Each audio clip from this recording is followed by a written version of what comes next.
जी हां दोस्तों, हाईकोर्ट में घुटनों पर आए नए chief election commissioner Gyanesh Kumar. उगल दिया सच, राजीव कुमार भी फंस गए। 3 महीने में जाना होगा जेल, जाएगी नौकरी। बहुत स्वागत है आप सभी का। आप देख रहे हैं द राजनीति का विशेष सेगमेंट खबर और विश्लेषण। मैं हूं जब्बार खान। दोस्तों, आखिर ऐसा क्या हो गया कि मौजूदा वक्त में नए chief election commissioner Rajiv Kumar, जो अभी तक निश्चिंत होकर के राजीव कुमार के बाद में ज्ञानेश कुमार बैठे हुए थे, अचानक यकायक दिल्ली हाई कोर्ट के अंदर उनकी मुश्किलें बढ़ गई।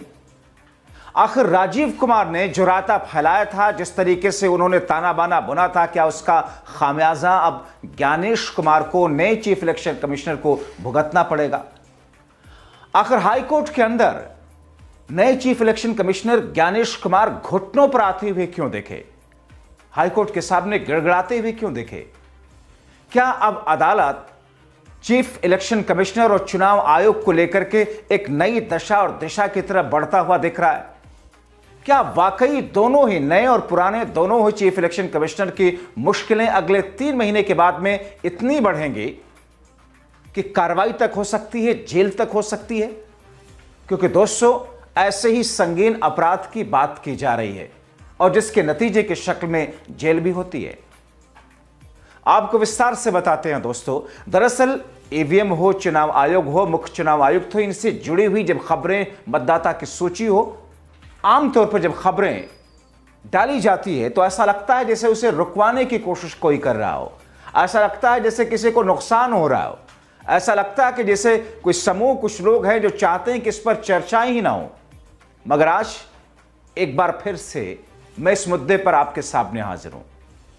और दोस्तों, इस बार जो कुछ हुआ है अदालत के अंदर, उसके जरिए कानून को नजदीक से समझने वाले पूर्व चीफ इलेक्शन कमिश्नर तक, चुनाव आयोग में रह चुके, अपने पद की जिम्मेदारियां संभाल चुके लोग भी इस बात का जिक्र कर रहे हैं कि कहीं ना कहीं कोई ना कोई ऐसा फेज तो है जिस पर अगर जो वक्त मांगा गया है मुख्य चुनाव आयुक्त की तरफ से, उसमें अगर वो खुद को सही साबित नहीं कर पाए तो जेल तक हो सकती है। दोस्तों, सिर्फ नए मुख्य चुनाव आयुक्त तो पुराने मुख्य चुनाव आयुक्त रहे मौजूदा वक्त के ज्ञानेश कुमार, उस वक्त के राजीव कुमार की मुश्किलें नहीं बढ़ेंगी। मुश्किलें तो उनके आका की भी बढ़ेंगी, जिनके इशारे पर वो सब कुछ हुआ है। हुआ क्या दोस्तों, आपको बताता हूं। दरअसल हाईकोर्ट ने वो जो अपील थी, वो जो निवेदन था कि साहब मतदाता सूची सारी की सारी दिया जाए, जिस पर चुनाव आयोग चुप्पी मार करके बैठा था। हाईकोर्ट ने कहा कि साहब आप क्यों नहीं देते हैं? अब तो बताइए आप क्यों नहीं देते हैं? आपको देना पड़ेगा। चुनाव आयोग की तरफ से पेश हुए वकील सकपका गए और उन्होंने कहा कि साहब हमें 3 महीने का वक्त दे दीजिए, 3 महीने में सारी चीजें हम आपको बता देंगे। यह नहीं कहा कि 3 महीने में हम उस लिस्ट को और डिटेल को दे देंगे, बल्कि कहा कि 3 महीने का वक्त मांग लिया। हाईकोर्ट ने दे दिया वक्त। दरअसल कांग्रेस पार्टी के सांसद हैं रणदीप सुरजेवाला। उन्होंने एक अपील लगाई कि साहब साल 2009 से लेकर के 2024 के बीच में जो चुनाव हुए, विशेष रूप से महाराष्ट्र और हरियाणा के और लोकसभा के, उनकी मतदाता सूची अपडेट के साथ में, सारी डिटेल के साथ में दी जाए। लेकिन इस पर चुनाव आयोग चुप्पी साध करके बैठा रहा। मामला हाईकोर्ट पहुंचा, हाईकोर्ट तक पहुंचा। हाईकोर्ट ने इस पूरे मामले पर तलब किया चुनाव आयोग को। कहा आप तो बताइए क्यों नहीं दे रहे हैं साहब? चुनाव आयोग ने कहा कि साहब हमें 3 महीने का वक्त दीजिए। अब सोचिए, जो चीजें रिटर्न में लिखी हुई हैं, जो चीजें उनकी वेबसाइट पर उन्होंने अपने सेक्शन में रखा होगा, कट पेस्ट करके उनको देना है सिर्फ, मगर इसके लिए वो 3 महीने का वक्त मांग रहे हैं। क्यों मांग रहे हैं? इसी के पीछे तो खेल है, यही बिंदु तो असल में है। और वो कह रहे हैं कि साहब 3 महीने का हमें वक्त दीजिए। आपको याद होगा बीते दिनों में इलेक्टोरल बॉन्ड नाम का एक टर्म आपने सुना होगा, खूब चर्चाएं हुई। राजनीतिक चंदा जिसे कहते हैं, राजनीतिक पार्टियों को चंदा दिया जाता है। भारतीय जनता पार्टी को बेअथा कूद पैसा मिला था। शिकायत हुई, सुप्रीम कोर्ट में मामला था, सुप्रीम कोर्ट ने उस पर सख्ती बरती और यह कहा एसबीआई से, बैंक से कि साहब आप इसकी डिटेल दें, किस पार्टी को कितना मिला और किसने दिया चंदा। उसने कहा साहब टाइम लगेगा। सुप्रीम कोर्ट ने पेच कसा, 24 घंटे के भीतर भीतर इलेक्टोरल बॉन्ड पर सारी डिटेल बैंक ने ला करके सामान रख दी। तो साहब जब देने की या वैसा करने की नीयत होती है तो 24 घंटे के भीतर सारी डिटेल आ जाती है, नहीं तो 3 महीने का वक्त मांगा जाता है। इस वक्त हो रहा है। अब दोस्तों हुआ क्या, हरियाणा में आप देख लीजिए, हरियाणा में जो मतदाता सूची और पूरा एनालिटिक्स जो करते हैं, उनकी निगाह में जिस दिन चुनाव हुआ उसके एक दिन पहले, चुनाव के पहले किस तरीके से वहां पर किस अंदाज में इस तरीके से मतदाता सूची में नाम जोड़े गए, जिसमें हर कंस्टिट्यूंसी में करीब करीब 15-15 हजार, कई सारे जिलों में 15-15 हजार वोट अचानक बढ़ गए एक दिन पहले। हरियाणा विधानसभा चुनाव के बाद में मतदान का प्रतिशत तो दिया गया, लेकिन मतदान हुआ कितना, वोटों का आंकड़ा कितना रहा, वो नहीं दिखाया गया, वो नहीं दिया गया। और उसे हरियाणा में जब एक कांग्रेस पार्टी के दूसरे नंबर पर आए, उप विजेता रहे, हारे हुए प्रत्याशी ने अपील दायर की कि साहब मुझे वेरिफिकेशन कराना है, क्योंकि मेरी स्थिति तो मेरे इलाके में मजबूत थी और मुझे जीतने की यहां से पूरा यकीन था। लोग कह भी रहे हैं, जो फीस होती है वेरिफिकेशन की, ईवीएम वेरिफिकेशन की, डेटा वेरिफिकेशन, उन्होंने उसका सबमिट किया, भारी भरकम फीस होती है। लेकिन जब वेरिफिकेशन करने की बात आई, चुनाव अधिकारी वहां पर इलेक्टोरल ऑफिसर बैठे, तो उन्होंने मशीन का डेटा इरेज किया हुआ दिखाया। उन्होंने कहा साहब डेटा नहीं इरेज कर दिया गया है। उस प्रत्याशी ने कहा कि साहब मुझे इरेज डेटा से क्या करना है, मुझे मॉक पोलिंग थोड़ी करानी है। उन्होंने कहा मॉक पोलिंग कर लेते, मशीन सही है कि नहीं। मामला डब्बे में चला गया। इसी तरीके से महाराष्ट्र में आपने देखा था किस तौर पर महाराष्ट्र में जितने वोट 5 वर्षों में लोकसभा चुनाव से लोकसभा चुनाव के बीच में नहीं बढ़े, उससे ज्यादा वोट 46 लाख वोट 5 महीने में बढ़ा दिए गए। एक दूसरे आंकड़े के मुताबिक 76 लाख वोट बढ़ा दिए गए। आपने देखा बीते दिनों किस तरीके से मामला रहा। तो खेल दरअसल मतदाता सूची को लेकर के जिस अंदाज में चल रहा है, उसी मतदाता सूची को मांगा कांग्रेस पार्टी के नेता और सांसद रणदीप सुरजेवाला ने, जिस पर इलेक्शन कमीशन देने को तैयार ही नहीं है कि साहब जो मतदाता सूची है, उस मतदाता सूची में छिपाने जैसी कौन सी बात है। कितने वोट पहले नहीं थे और कितने वोट जोड़े गए हैं, नए वोटर कितने उसमें बढ़ाए गए हैं, कौन है ये वोटर। आखिर 40 लाख 76 लाख वोटर ये रातों रात कहां से आ गए। दिल्ली हाईकोर्ट में जब ये मामला पहुंचा, दिल्ली हाईकोर्ट ने जब इस पर पेश टाइट किया और दिल्ली हाईकोर्ट ने जब इस पर जवाब तलब किया, तो चुनाव आयोग के पसीने छूटने लगे। चुनाव आयोग की तरफ से पेश हुए वकील दाएं बाएं देखने लगे।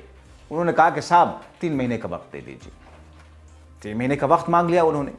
3 महीने में करेंगे क्या, क्या चीजों को मैनेज करने की कोशिश किया जाएगा।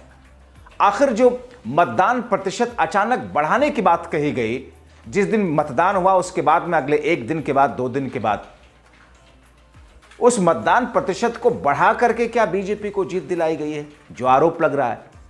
क्योंकि दोस्तों उस सेम डे, उसी दिन मतदान प्रतिशत उसी दिन अपडेटेड आ सकता है और आना चाहिए, आया भी है कई बार।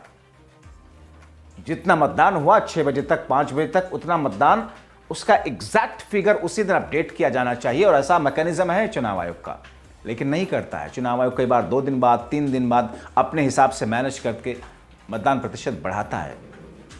महाराष्ट्र में ये कहा गया कि साहब 76 लाख लोगों ने 5 बजे के बाद वोट किया, इसलिए अचानक 2 दिन के बाद 1 दिन के बाद 3 दिन के बाद मतदान प्रतिशत बढ़ाया गया। जबकि नियम है कि मतदान के दिन में पोलिंग होते हुए 5 बजे तक जो वक्त रखा जाता है, लेकिन 5 बजे तक में उस कॉम्प्लेक्स के अंदर, उस परिसर में जितने लोग भी आकर के खड़े हो जाएंगे, उन सारे लोगों को मतदान करने की इजाजत दी जाती है। लेकिन उसमें पर्ची सिस्टम होता है, हैंडबुक उसको भरना होता है चुनाव आयोग के अधिकारियों को, जिसमें लिखना होता है, जिसे पर्ची दी जाती है जितने लोग लाइन में खड़े हों, और आगे से नहीं पीछे साइड से, ताकि उनके पीछे कोई आकर ना खड़ा हो सके बाद में। तो पर्ची होती है, 10 मिनट के बाद में वहां पर अधिकारियों के पास में आंकड़ा आ गया कि साहब ये 5 बजे के बाद में या अभी कितने लोग बचे हुए हैं वोट करने के लिए। 5 बजे तक का मतदान प्रतिशत तो आ ही जाता है, तो 5 बजे के बाद कितने लोगों का उनके पास में तो स्लिप होती है, तो 10 मिनट में मतदान प्रतिशत निकल सकता है उसका। लेकिन ऐसा नहीं हुआ। एक आरटीआई एक्टिविस्ट ने जब इस मामले को आरटीआई के जरिए से समझने की कोशिश की और डेटा मांगा चुनाव आयोग से। चुनाव आयोग ने जवाब दिया कि साहब हमारे पास में 5 बजे के बाद कितने मतदान हुए उसका जो पर्ची वाला डेटा हमारे पास में है ही नहीं है। तो साहब चुनाव आयोग के पास में है क्या? चुनाव आयोग कर क्या रहा है या चुनाव आयोग करा क्या रहा है? तो वैसी स्थिति में जबकि दिल्ली हाई कोर्ट के अंदर कांग्रेस पार्टी के सांसद के उस अपील पर सुनवाई के दौरान चुनाव आयोग और मुख्य चुनाव आयोग की मुश्किलें बढ़ती हुई दिख रही हैं दोस्तों, क्योंकि कहा यह जा रहा है कि सच उगला चुनाव आयुक्त ने, मुख्य चुनाव आयुक्त ने, कि साहब उन्होंने कहा कि हमें वक्त चाहिए, हमारे पास में ये नहीं, ये 2009 के बाद से लेकर के अब तक कहा बड़ा लंबा वक्त है। लेकिन ये सारा का सारा रायता तो राजीव कुमार का फैलाया हुआ है जो रिटायर हो चुके हैं। यानी कि राजीव कुमार जो करके गए अब उसको समेट नहीं पा रहे हैं ज्ञानेश कुमार। और दोस्तों 3 महीने के बाद में क्या डेटा चुनाव आयोग की तरफ से पेश किया जाएगा, दिया जाएगा, और अगर उसमें गड़बड़ी है तो एक ऐसा अपराध होगा जो देशवादियों वासियों के साथ छल करने का अपराध होगा, जो देश के खिलाफ एक तरीके से कार्य करने का अपराध होगा, क्योंकि वो देश की जनता जो मत करके अपने हिसाब से अपने उन नेताओं को चुनती है जिसे वो चाहती है, और अगर उसमें अगर चोरी हो रही है, अगर उसमें किसी ने गड़बड़ किया है तो फिर इस पर तो सख्त से सख्त सजा, 3 साल की सजा भी कम होगी दोस्तों, इसमें तो वर्षों की सजा होगी। और अगर ऐसा साबित हो गया तो फिर मुख्य चुनाव आयुक्त हो या कोई भी हो दोस्तों, अगर प्रधानमंत्री के पद पर बैठा हुआ शख्स भी कुछ गड़बड़ करता है तो उस पोस्ट से हटने के बाद में उसके खिलाफ तो केस चला ही जा सकता है, मगर उसमें राष्ट्रपति और प्रधानमंत्री ही हैं, चुनाव आयुक्त नहीं है। चुनाव आयुक्त को तो सैक किया जा सकता है, मुख्य चुनाव आयुक्त के खिलाफ में जांच हो सकती है, और अगर सही साबित हुई चीजें तो जेल जाने से कोई नहीं रोक सकता इनको दोस्तों। अब ऐसी स्थिति में इंतजार कीजिए आप भी, हम भी इंतजार करते हैं। यानी कि मार्च, अप्रैल, मई के महीने तक चुनाव आयोग किस किस्म का डेटा देता है, डेटा देता भी है या नहीं देता है। लेकिन अगर गहनता से इस पर जांच हुई और इसमें वो गिल्टी पाए गए तो जेल जाना दोनों का तय होगा दोस्तों, नए साहब वाले का, पुराने साहब वाले का। आप क्या सोचते हैं अपनी राय कमेंट बॉक्स में जरूर लिखें। फिलहाल अभी के लिए इस वीडियो में इतना ही। खुद को जागरूक रखें, दूसरों को जागरूक रखने के लिए उन तक पहुंचाएं शेयर करके, लाइक करें, सब्सक्राइब करें। बहुत शुक्रिया।